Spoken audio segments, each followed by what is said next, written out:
제가 제주 땅에 온 지 벌써 6주 정도 된 것 같습니다. 한 2달 정도가 되어 가죠. 제주 땅에 내려오고서 사람들에게 전화를 참 많이 받았어요. 그러니까 선배와 후배와 동기들에게 또 제 주변의 친구들에게 전화를 받으면서 나중에 꼭 한번 놀러 오겠다. 잘 지내냐. 뭐 이런 얘기들을 많이 하게 되었습니다. 근데 제가 그 사람들의 전화를 받으면서 어떤 생각을 좀 해보게 되냐면요. 참 재미있는 생각이었는데, 어떻게 제주 땅에 내려갔어? 무슨 마음으로 갔어? 어떤 계획을 가지고 있어? 라는 이야기를 저한테 하실 때마다 제 마음에 이런 생각이 좀 들었습니다. 아, 지금 내가 딛고 있는 이 땅이 제주였구나. 이런 생각이 드는 거예요. 사실 제가 6주 정도 제주에서 살았지만 제주에서 살고 있다라는 생각을 하면서 살아본 적이 없어요. 왜냐하면 제 생활 패턴이 너무 단조롭기 때문에 그렇습니다. 집에서 교회에서 집, 교회에서 또 집에서 교회, 집, 교회 이렇게 왔다 갔다 하거든요. 그리고 가끔 신방이 있거나 교회 물품을 사러 가야 되는 일 있으면 잠깐 출타하는 정도. 그리고 제 체력이 좀 녹진해질 때 제가 사우나 좋아하거든요. 그래서 김영 해수 사우나 가는 정도. 그래서 집하고 교회하고 사우나, 집하고 교회하고 사우나 이렇게만 생활 패턴이 저에게 정해져 있다 보니까 내가 지금 제주에 와서 살고 있는 게 맞는가라는 생각을 하면서 살아본 적은 없어요. 물론 행원교회에 와서 살아가는 것 같다는 느낌은 많이 들지만 제주 땅에서 살아간다는 느낌은 많이 없습니다. 제가 제주를 돌아다니면서 뭐 경험해본 적이 많이 없거든요. 제가 생각나는 경험했던 그런 장소는 어디냐면 저희 어머니하고 누이가 왔을 때 송당 스타벅스 간 정도? 그렇게 스타벅스 간 게 제가 제주에서 제주스러움을 느꼈던 아마 유일한 장소가 아닌가라는 생각을 해보게 됩니다. 이렇게 저는 집하고 제주하고 왔다 갔다, 집하고 제주래요. 집하고 교회하고 왔다 갔다 하는 그런 생활을 보내고 있는데요. 그러한 생활 가운데에서 가끔은 제가 제주스러움을 좀 느꼈을 때가 언제였냐면 차를 타고 갈 때는 아닌데 자전거를 타고 갈 때 좀 느끼게 되어지는 것 같아요. 저희 집이 용사촌 좀 넘어서 폴로 경기장 가는 그쪽 길에 있는데 가다 보면 어떤 게 많이 있냐면요. 갈대가 그렇게 많이 펼쳐져 있어요. 갈대가 굉장히 많이 펼쳐져 있는 구간이 있습니다. 제가 자전거를 타고 가면서 그 갈대밭을 보고 잠깐 자전거를 세우고 그 풍경을 한참 보게 되어지는 거죠. 근데 제가 왜 그 갈대의 흩날림을 바라보고 있냐면 사실 그 갈대 풍경을 저는 참 좋아해요. 그러니까 그 갈대를 보면 어떤 생각을 하냐면 저 갈대가 참 나와 비슷하다라는 생각을 해보게 되어집니다. 남자의 마음은 갈대 같다. 그래서 갈대 그런 느낌이 아니라요. 그 갈대와 같다라는 모습은 제가 그것을 보면서 내 신앙의 모습과 참 비슷하다라는 생각을 해보게 됩니다. 저는 저의 신앙을 어떻게 정의하냐면 나는 갈대 신앙을 가진 사람이야 라고 스스로 정의합니다. 갈대가 흩날린다는 것은 어떠한 풍경을 가지고 있냐면 우리 행원 바람 정말 세지 않습니까? 바람이 세차게 불면 갈대가 정말 수도 없이 흔들려요. 근데 그 흔들리는 바람에 흔들리는 갈대를 보면서 우리가 어떤 생각을 합니까? 저 갈대가 뽑혀서 꺾여서 날아가지 않을까라는 생각을 하지 않습니다. 이유는 간단해요. 뿌리가 깊게 나 있기 때문에 그렇습니다. 근데 그 모습이 저하고 굉장히 흡사한 거예요. 갈대를 바라보면서 그렇지 나도 하나님이 살아계시고 하나님이 선하시고 하나님이 나의 인생의 주인이라는 뿌리는 뽑혀있지 않지만 하나님을 향한 수많은 질문으로 인한 흔들림이 존재했지. 제가 중학교 때부터 기억하는데 중학교 때부터 시작해서 30살 될 때까지 물론 앞으로 지금도 하고 있긴 하지만 하나님을 향한 수많은 질문들과 수많은 원망들과 수많은 속상함과 토로들이 제 인생 가운데 있었습니다. 그러다 보니까 저의 신앙이 흔들리지만 꺾이진 않는데 그러한 가운데서 커 나가는 것을 좀 보게 되어집니다. 제가 왜 오늘 이 이야기를 오늘 말씀을 시작하냐면요. 제가 갈대 신앙을 가지면서 또한 그동안 생각하고 상고했던 그 시간들을 통하여서 오늘 말씀, 그 시간들을 통해서 생각되어진 이야기들을 오늘 말씀을 통해서 한번 풀어보려고 합니다. 오늘 본문에 등장하는 베데스다의 이야기, 38년 병자의 이야기라는 것은 아마 우리가 다 익히 알고 있는 내용이 아니겠는가라는 생각을 좀 해보게 됩니다. 특히 일부 예배에 참여하신 분들은 그 교회 안에서 봉사를 하신 분들은 대부분의 신앙의 연수가 좀 긴 분이시기 때문에 베데스다의 이야기는 한 번쯤은 들어보셨을 거다라는 생각을 좀 해보게 되어져요.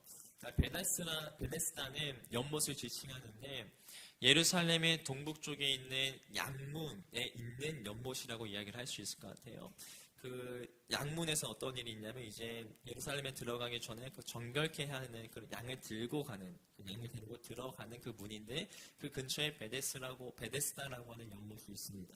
근데 베데스다라고 하는 이 단어는요 사실 히브리어 단어를 헬라식으로 좀 음역해서 풀어놓은 거고 원래 히브리어로는 뭐라고 표현하냐면 베이트 히세다라고 하는 단어예요.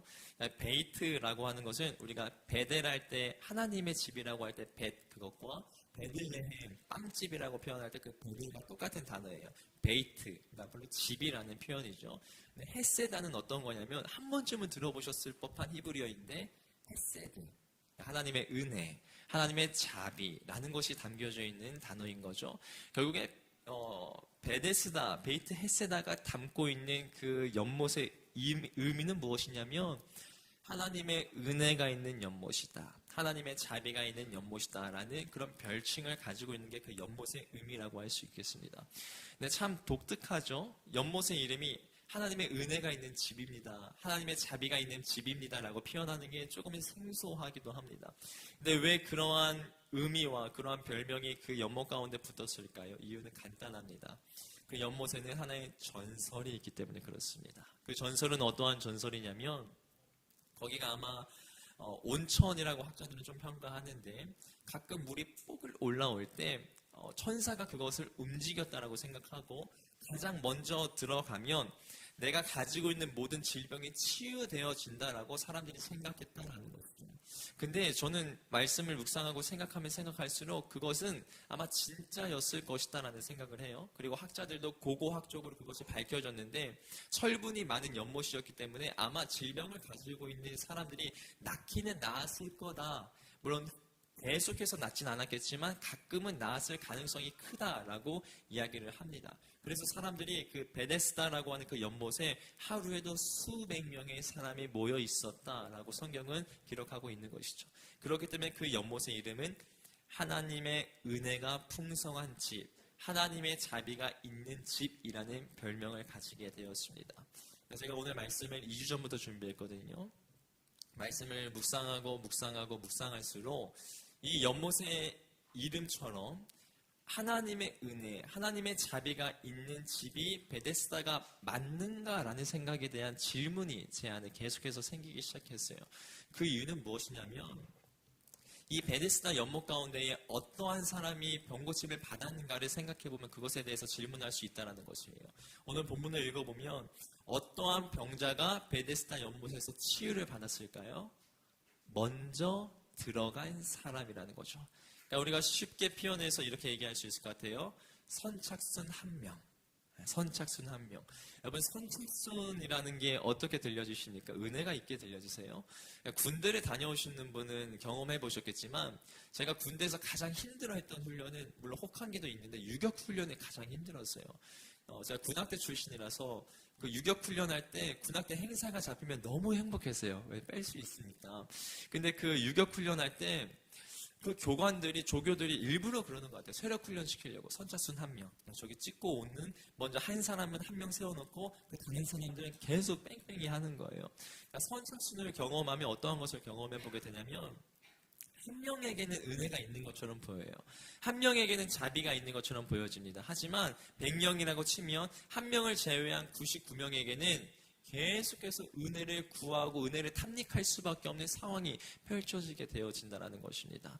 저는 그런 것을 생각해 보면서 베데스다가 진짜 은혜의 집이 맞는가, 자비의 집이 맞는가라는 생각을 해보게 되어져요. 그리고 더 나아가서 선착순이 가지고 있는 역설은 무엇이냐면 그 베데스다 지역에 어떤 사람들이 모여 있었겠습니까? 병자들이 모여 있었죠. 아픈 사람들이 모여 있었습니다.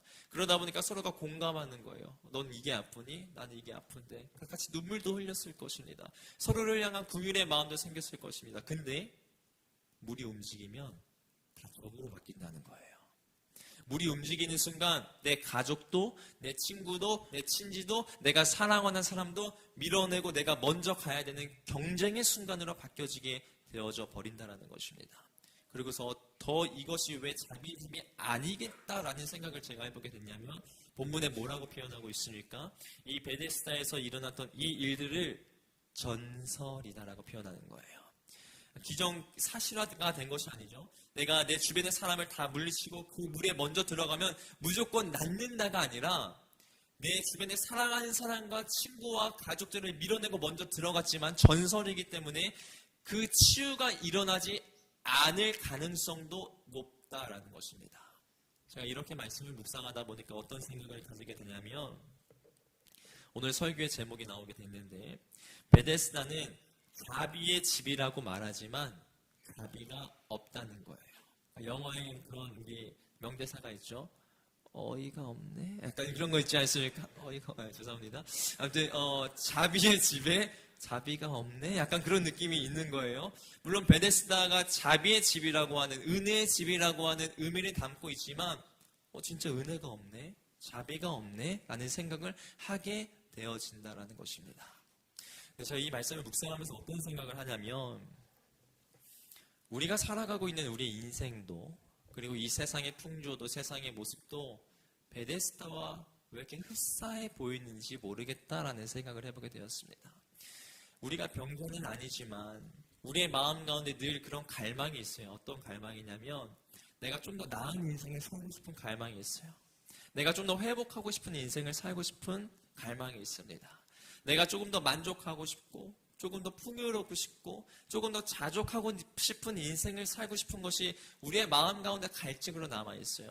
근데 그러한 우리의 세상 가운데 우리의 삶의 자리 가운데 어떠한 전설이 존재하냐면 저 물에 들어가기만 하면 만족할 수 있대. 저 물에 들어가기만 하면 풍요로울 수 있대. 저 물에 들어가기만 하면 너의 인생 가운데에 더욱더 기쁨이 넘쳐날 수 있다라는 전설이 있어요. 그 물은 어떤 물인가 하면 돈의 물입니다. 그 물은 명예의 물이고 그 물은 쾌락의 물이고 그 물은 인기의 물입니다. 세상에는 그런 전설이 있다는 거예요. 그래서 우리는 생각하는 것입니다. 내가 저 돈의 물에 들어가기만 하면 더 풍요로울 수 있겠지? 내가 저 명예의 물에 들어가기만 하면 더 나아질 수 있겠지? 내가 저 쾌락의 물에 들어가기만 하면 나의 인생 가운데 더욱더 풍요로움이 생길 수 있겠지라고 우리가 착각하면서 살아간다는 것입니다. 그래서 그 돈의 물에 들어가기 위해서 명예의 물에 들어가기 위해서 인기의 물에 쾌락의 물에 들어가기 위해서 내 사랑하는 사람들, 내 가족들, 내 친구들 다 제쳐두고 그 사람들을 짓밟아서라도 내가 그 물에 들어가고야 말겠어라는 생각들이 우리의 마음 가운데 존재한다라는 것입니다. 베데스다의 모습, 우리가 이 살아가는 인생의 모습과 굉장히 흡사하지 않습니까? 그리고 우리가 살아가고 있는 우리들의 모습과 굉장히 동일하지 않겠습니까? 저는 그러면서 그런 생각을 해보게 되어져요. 돈의 물에 들어가는 것, 명예의 물에 들어가는 것, 쾌락의 물에 들어가는 것, 인기의 물에 들어가는 것, 그리고 그 물을 먹는 것, 그것은 어찌 보면 바닷물을 먹는 것과 똑같다라는 거예요. 그러니까 우리가 표류되어 본 적은 없겠지만 바다의 표류가 되었다라고 생각해 보겠습니다. 그때 가장 하지 말아야 될 행동이 무엇일까요? 바닷물을 먹지 않는 거예요. 그러니까 내가 목이 말라서 표류가 되어서 목이 너무 마른데 내가 좀 물 좀 먹고 싶은데 내 사방천지에 물이 놓여져 있지 않습니까? 그럼 내가 이 물을 좀 먹으면 내 갈증이 해소되어지지 않을까라는 생각을 하게 되어진다는 거죠. 그리고 그 바닷물을 먹는 순간 어떤 일이 일어나냐면 약간의 만족함은 있을 수 있어요. 약간의 내 삶의 자리 가운데 해갈은 있을 수 있습니다. 갈증이 사라진 것처럼 느껴질 수 있지만 내 몸에 염분의 바닷물이 짠 게 들어옴으로 인해서 오히려 수분이 빠져나간다는 거예요. 오히려 탈수 증상이 더 일어나게 된다는 것입니다. 돈의 물과 명예의 물과 세상에서 얘기하는 전설과 같은 인기의 물과 쾌락의 물은 똑같다는 것입니다. 이것이 나의 인생의 갈증을 해결해 줄 수 있겠지 하고 들어가 보면 다 열일 데쳐두고 그것을 위해서 탐닉하고 들어가 보면 바닷물 같은 거예요. 마셨는데 더 갈증이 생기는 거예요. 어느 정도 수준의 돈이 생겼는데 더 돈이 필요해 보이는 거예요. 어느 정도의 명예에 올라갔는데 더 높게 올라가고 싶은 거예요. 어느 정도 나의 삶의 자리 가운데 쾌락이 존재하는데 더 큰 쾌락을 탐닉하는 인생으로 우리의 인생이 바뀌어져 버리게 되어진다는 것입니다. 결국에 베데스다의 인생을 살아가고 있는 우리들의 삶의 모습은 소망이 없어요. 우리에겐 소망이 없습니다. 베데스다의 인생처럼 그 전설을 따라서 살아가고 있는 우리들의 삶의 자리는 소망은 없어요. 그곳에 들어가서 안위를 얻을 수 있을 거라고 생각하고 들어가 보면 진짜 평안이 없기 때문에 그렇습니다. 참 생명이 없기 때문에 그렇습니다. 그럼 우리가 어떻게 살아가야 할까? 그냥 절망하면서 살아가야 될까요? 그냥 회의하면서 살아가야 될까요? 망했네. 이 세상에 소망이 없네. 난 돈에 생명이 있는 줄 알았는데, 명예의 생명이 있는 줄 알았는데, 쾌락의 생명이 있고 인기의 생명이 있고 사람에게 생명이 있는 줄 알았는데 없었네. 망했네. 그렇게 살아가야 될까요? 아니라는 것이죠. 오늘 본문을 보면 어느 순간에 생명이 존재했는가를 우리가 확인해 볼 수 있습니다. 그리고 그렇게 살아보면 우리 가운데 진짜 생명이 생길 수 있다. 아니, 생명이 생긴다라고 성경은 증언하는 것이죠. 베데스다 가운데에 그 연못 가운데 그 행각 가운데에 언제 생명이 생겼을까요? 예수님이 찾아오셨을 때. 할렐루야. 우리의 베데스다 인생 가운데에 소망이 없어 보이는 인생 가운데에 돈의 물을 먹어도 명예의 물을 먹어도 인기의 물을 먹어도 사람의 물을 먹어도 여전히 갈증이 더 심해지는 인생 가운데 언제 생명이 생길 수 있는가? 성경은 이렇게 증언합니다. 예수님이 그 자리에 찾아오시면 그대의 인생 가운데 예수님이 찾아오시면 생명이 생긴다라고 얘기합니다. 우리는 수많은 것을 쥐기 위해서 살아가요. 내가 그 자리에 올라가기 위해서 살아갑니다. 그러면 더 생명이 있을 거라고 생각하고 그렇게 살아갑니다. 하지만 성경은 우리를 만드신 하나님은 우리를 만드실 때 그렇게 만드시지 않으셨다라고 얘기해요. 생명이 없는 것을 쫓지 말고 진짜 참 생명이신 예수 그리스도를 쫓을 때에만 우리의 인생에 생명이 생길 수 있다라는 것입니다. 그래서 저는 다시 한번 묵상해 보게 되는 거예요. 오늘 말씀을 가지고 곰곰이 생각해 봤어요. 베데스다의 인생을 살아가고 있는 우리의 삶의 자리 가운데에 예수님이 오셨다고 왜 생명이 넘칠까라는 거예요. 예수님이 내 마음 가운데 찾아오셨다고 왜 우리 삶의 자리 가운데에 생명이 생길까라는 질문이 제 마음 가운데 찾아왔습니다. 그러다가 하나의 말씀 한 구절이 떠올랐는데 누가복음 7장 22절의 말씀입니다. 조금 길지만 함께 읽어보도록 하겠습니다. 예수께서 대답하여 이르시되 맹인이 보면 못 보는 사람이 걸으며 나병 환자가 깨끗함을 받으며 귀먹은 사람이 들으며 죽은 자가 살아나며 가난한 자에게 복음이 전파된다 하라. 아멘. 오늘 본문의 이야기는 어떤 이야기냐면 세례 요한이라고 하는 사람이 감옥에 들어갔어요. 근데 밖에서 예수님에 대한 이야기가 굉장히 많이 들리는 거예요. 근데 그 세례 요한의 마음 가운데 조금 두려운 마음이 있었어요. 무엇이었냐면 물론 앞서 확인하긴 했지만 저 예수님이라고 하는 분이 진짜 참 그리스도인가? 진짜 참 선지자인가? 진짜 참 하나님의 아들인가? 라는 약간 고개가 갸우뚱거리는 생각들이 있었던 것 같아요. 그래서 자신의 제자들을 시켜서 예수님에게 당신이 우리가 기다렸던 그 그리스도가 맞습니까? 라고 질문하고 와라 라고 이야기를 합니다. 그래서 세례 요한의 제자들이 예수님에게 찾아가서 당신이 우리가 기다리던 참 그리스도가 맞습니까? 라고 질문을 하죠. 그때 주님께서 오늘 22절에 말씀을 하신 거예요. 뭐라고 말씀하시냐면 너희는 세례 요한에게 가서 전해라. 나를 통하여서 내 주변에 맹인이 보고 못 보는 사람이 걷고 나병 환자가 깨끗하게 되어지고 귀먹은 사람이 듣고 죽은 자가 살아나고 가난한 자에게 복음이 전파되고 있다라는 사실을 세례 요한에게 가서 전해라 라고 예수님께서 말씀하시죠. 예수님께서 이 7장 22절에 말씀하셨던 이 이야기는 단순히 치유에 대한 기적을 전해라 라고 말씀하시는 걸까요? 우리가 그렇게 느껴질 수 있잖아요. 본문 가운데 있는 이야기가. 예수님께서 나를 통해서 지금 치유가 일어나고 있으니 병든 자가 고쳐지고 있으니 내가 그 하나님의 아들이 맞다라고 얘기해라라고 얘기하고 있다라고 생각할 수 있지 않습니까? 하지만 성경은 사실 그것을 얘기하고 있지 않는 거예요. 우리가 그 유대의 문화와 사회를 좀 알 필요가 있는데 유대 집단 가운데에는 두 가지의 부류의 사람이 존재합니다. 하나는 그냥 일반인인데요. 그 울타리 안에는 건강한 사람이 살아갈 수 있어요. 병들지 않은 사람들. 특별히 나병 환자들은 들어갈 수 없는 그들의 삶의 터전이 있습니다. 그리고 성 외곽에는 나병 환자나 병든 자와 가난한 자, 힘든 사람들이 살게 되어지는 터전이 있는 거예요. 지금 우리가 살아가고 있는 삶의 자리와는 조금 다르죠. 근데 중요한 것은 그 병든 자, 나병 환자, 아픈 사람들은 일반 사람들이 살아가고 있는 삶의 터전도 들어갈 수 없지만 어디도 들어갈 수 없을까요? 성전에 들어갈 수 없어요. 하나님 앞에 나아갈 수 없다라는 것입니다.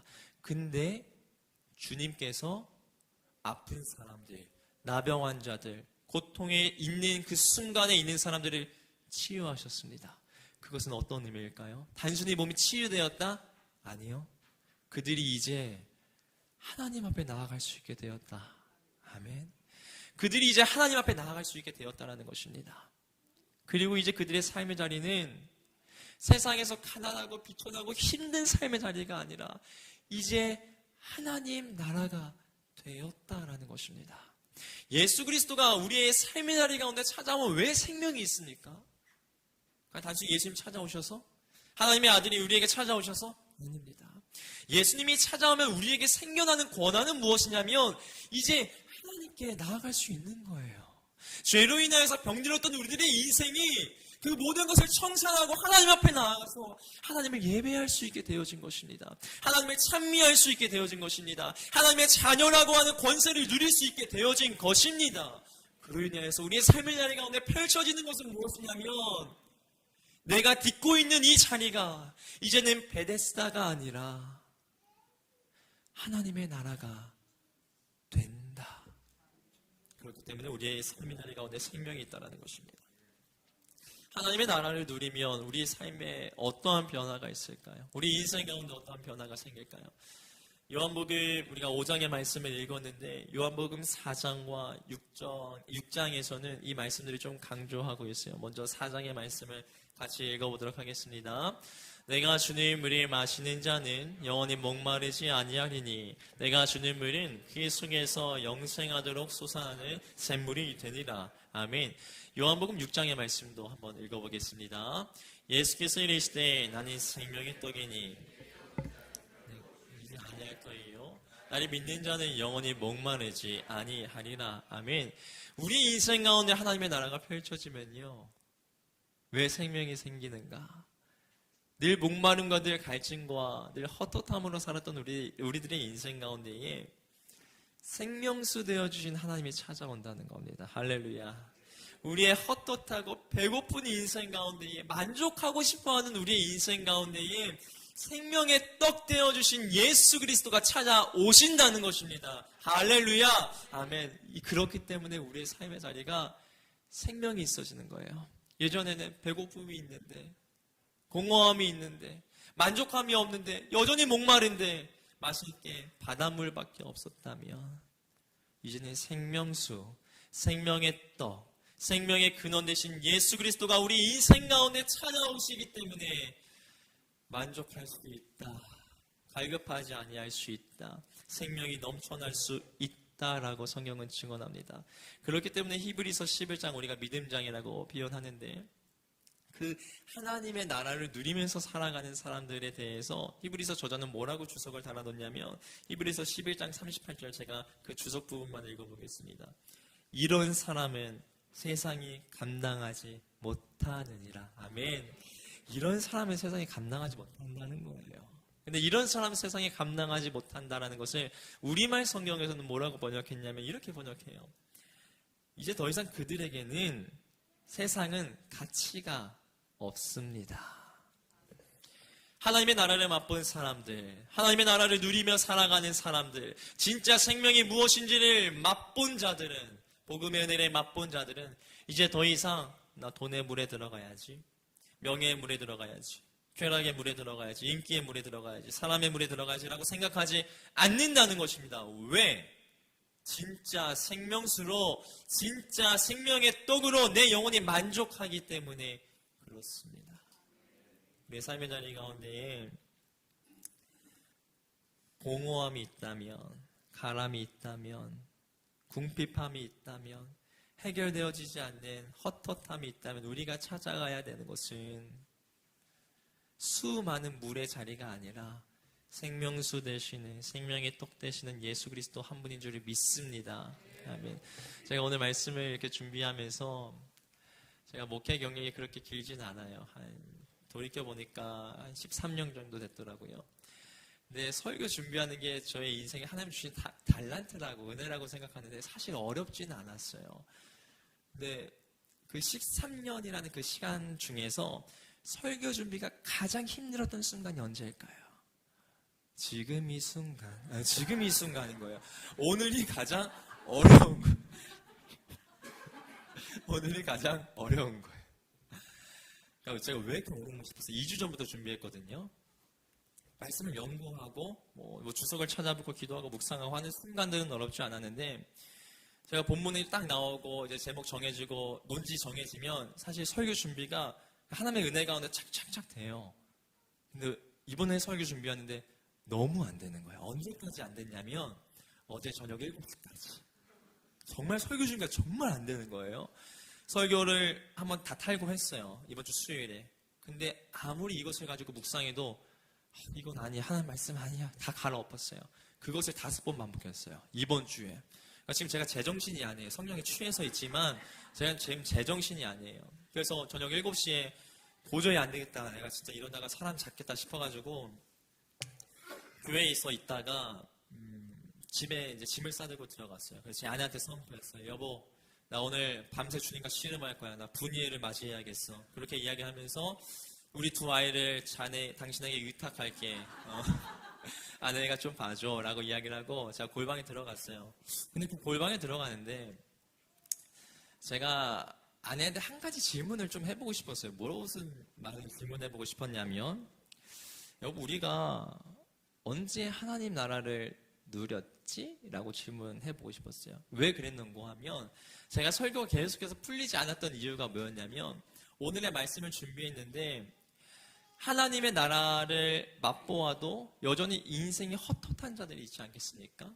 근데 그런 자들에게 이 말씀을 선포하면 너무 현실 도피적인 이야기 같은 거예요.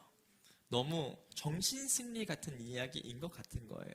그러니까 하나님의 말씀을 선포하지만, 하나님의 나라를 선포하지만, 그래서 뭐 어떡하라고요? 여전히 내 인생은 힘든데 그게 진짜 생명의 말씀이 맞습니까? 라고 누군가가 저를 찾아와서 질문할 것 같은 거예요. 그리고 제 마음 가운데도 참 부족하게도 그것에 대해서 확신이 없는 거예요. 그러니까 계속 말씀을 갈아엎었죠. 그래서 제 아내한테 질문했어요. 여보, 우리가 언제 하나님 나라 누렸지? 저는 그런 생각했어요. 우리 같이 태국에서 선교했을 때 하나님 나라 누렸지. 우리 하나님께서 우리에게 재정을 부어주실 때 정말 재정이 없던 순간에 하나님께서 사람들을 통해서 재정을 부어주셨을 때 우리에게 하나님 나라 누렸지라고 얘기할 줄 알았어요. 사실 그것을 의도하고 물어봤거든요. 근데 제 아내가 뭐라고 얘기하냐면, 작년에 제가 오늘과 똑같은 상황으로 담임 목사님 한 달 출타하시고 담임 목회했던 적이 있었거든요. 그때 어떤 상황이었냐면, 제 아내 임신한 상태였는데 제 아내하고 유겸이는 코로나, 그리고 저는 독감이었어요. 주일 설교를 계속 준비해야 되는데 체력이 다 빠져있고 힘이 하나도 없는 상태였어요. 링거 맞고 있고 길길대고 있는 그 상태. 근데 그때 우리가 하나님 나라 누렸지 그러는 거예요. 의아했어요. 왜 그때가 하나님 나라야? 왜 그때 우리가 하나님 나라 누렸어? 제 아내가 얘기하는 거예요. 우리의 육신의 힘이 다 빠져서 우리가 의지할 것 하나님 한 분뿐이라는 것밖에 없었을 때 그때가 하나님 나라였지. 뒤통수를 한 대 팍 맞은 느낌이었어요. 그리고 골방에 들어가서 기도하고 찬양하고 예배하면서 주님 앞에 펑펑 회개했어요. 주님, 맞습니다. 하나님 나라는 허황된 소리가 아니라, 정신승리 이야기가 아니라 실제인데,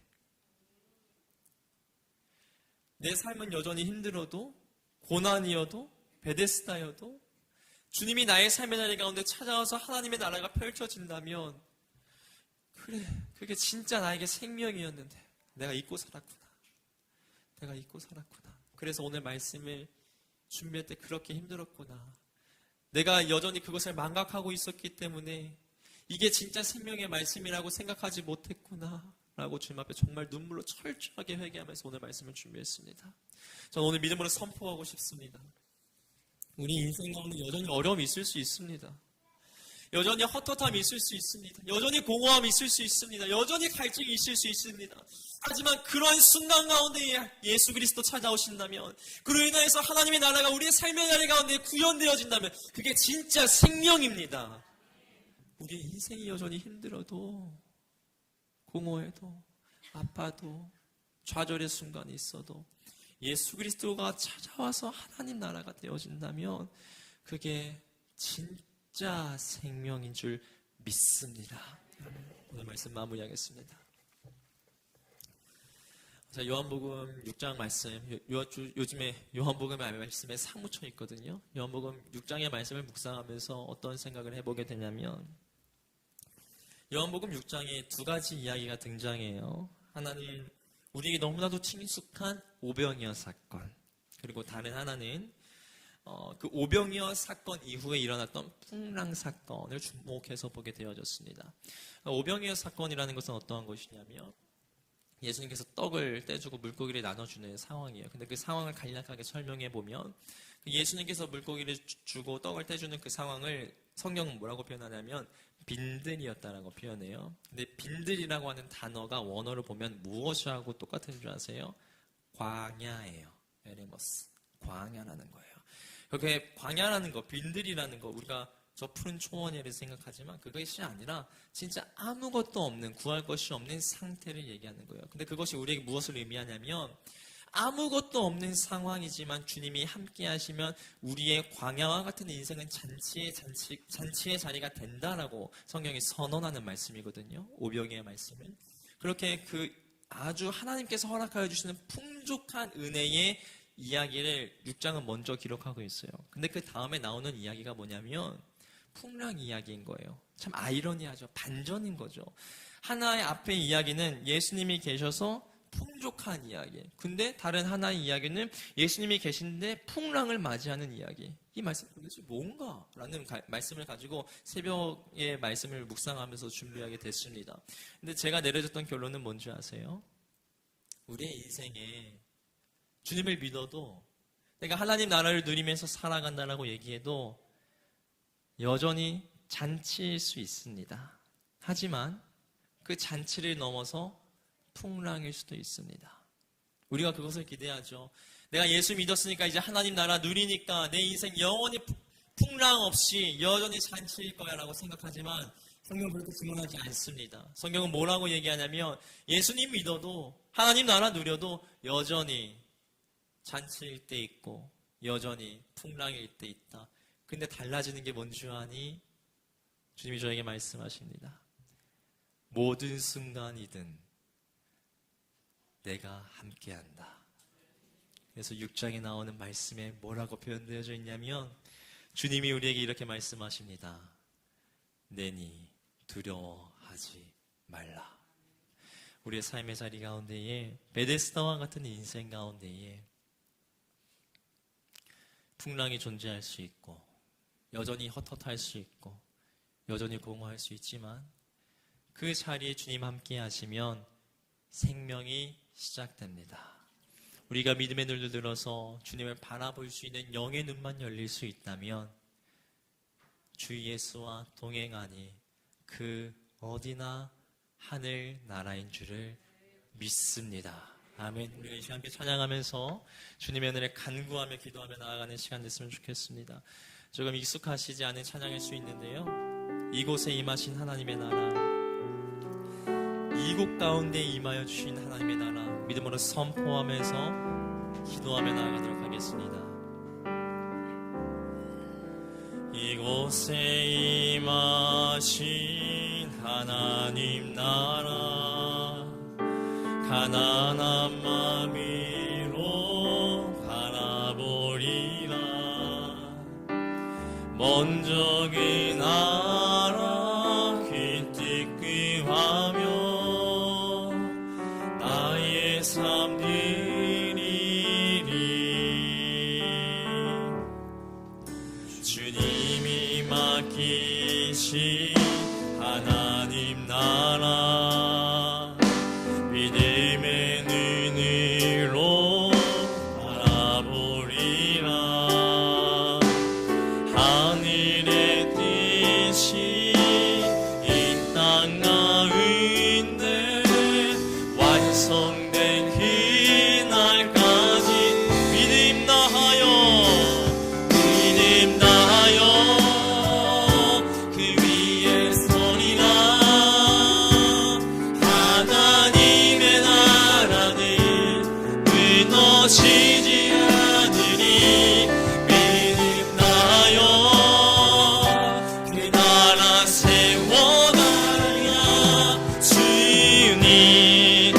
다시 한번 찬양 고백할 때 모두 자리에 일어나서 고백하며 나아갑니다. 이곳에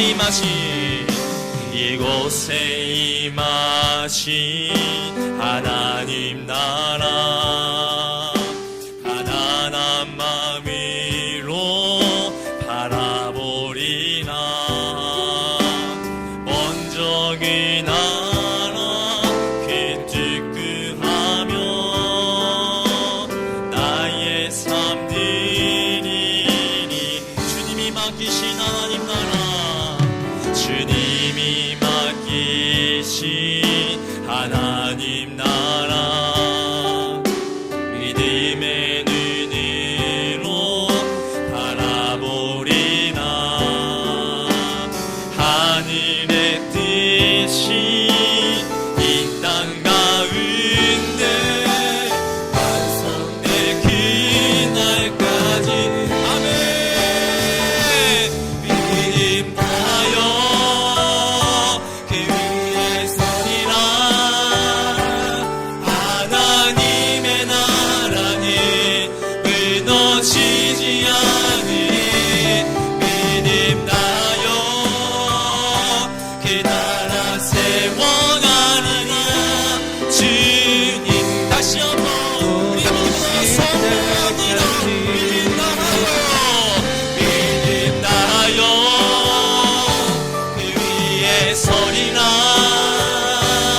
하나님의 나라는 무너지지 않으리 믿음 나여 그 나라 세워가리라 주님 곧 오실 때 이 시간에 우리 기도하며 나아가겠습니다. 하나님 나의 삶의 나이가 여전히 베데스다입니다. 하나님 나의 인생이 여전히 갈급합니다. 하나님 나의 인생이 여전히 치유를 바랍니다. 나의 인생이 여전히 배고픕니다. 주님 그렇기 때문에 주 예수 그리스도의 생명이 필요합니다. 그렇기 때문에 주님의 나라가 나의 인생 가운데 필요합니다. 믿음의 눈을 들어 주님을 바라보고 하나님 나라가 이곳에 임하게 도와주시옵소서. 주의 이름 한번 간절히 부르짖고 기도하며 나아갑니다. 주여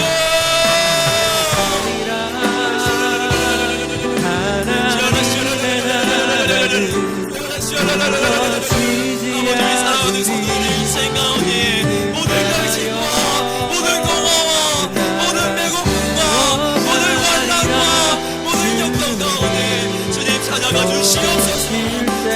말씀하여 주시옵소서. 두려워하지 말라 내가 너와 함께한다. 너에게 승리를 허락하노라. 너의 인생 가운데에 여전히 바꿔지지 않는 자의 삶의 자리가 나라가 임할 것이다.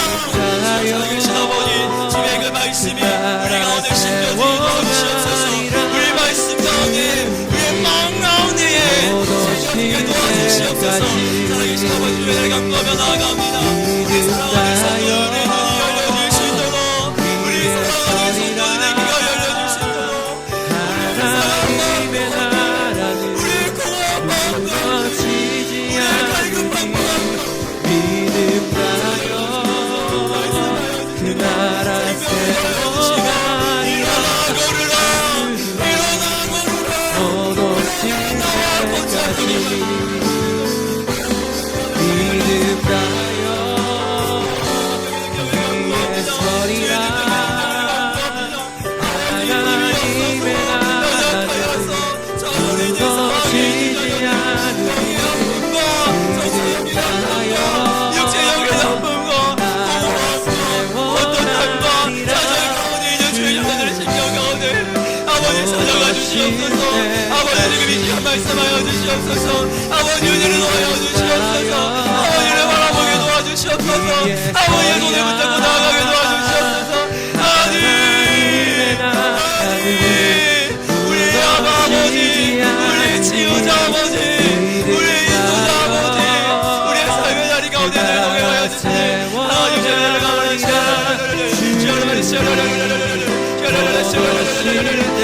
감사합니다.